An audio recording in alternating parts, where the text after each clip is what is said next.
Good morning deo குட்டி. மகள், ஒரு மனிதனுடைய வாழ்க்கையில் பலவிதமான ஆசைகள் அவனை பிடிச்சு கொள்ளும் மகள். அந்த ஆசைகள் ஒருவனுடைய வாழ்க்கையை அழிக்கிறதாயும் மாறிடும் மகள். டியோ, இன்றைக்கு இந்த உலகத்தில் வாழ்கிற மனுஷன் தன்னுடைய ஆசைகளை நிறைவேற்ற களவு செய்கிறான், பொய் சொல்கிறான், தீங்கு செய்கிறான், கொலையும் செய்கிறான். அவனுக்கு என்ன செய்கிறான் என்பதை பற்றி பிரச்சனையே இல்லை மகள். அவனுடைய ஆசை நிறைவேறணும், அவ்வளவுதான். சில குட்டி, உங்களுக்கு இப்போ என்ன ஆசை தெரியுமா?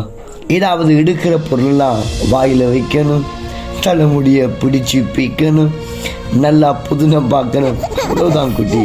ஆனால் நீங்கள் பெரிய பிள்ளையா வளர்ந்து வரப்போ அநேக ஆசைகள் உங்களுக்கும் வரும் மகள். செல்லம், ஆசைகள் தவறல்ல. நம்முடைய ஆசைகள் எப்படிப்பட்ட ஆசைகள் என்றதில் தான் கவனமாக இருக்கணும் மகள். சத்திய வேதம் கர்த்தருக்குள் பிரியமானது இன்னதென்று நீங்கள் சோதித்து பாருங்கள் என்று சொல்லுது மகள்.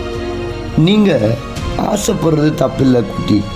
அது கர்த்தருக்கு பிடிக்குமா, அவருக்கு பிரியமா இருக்குமா என்று நல்லா யோசித்து ஆசைப்படணும் மகள்.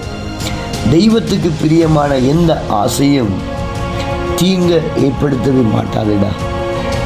நீங்கள் என்ன ஆசைப்பட்டாலும் எப்பவும் முதலாவது ஏசப்பாவுக்கு பிடிக்குமா என்று பாருங்கம்மா.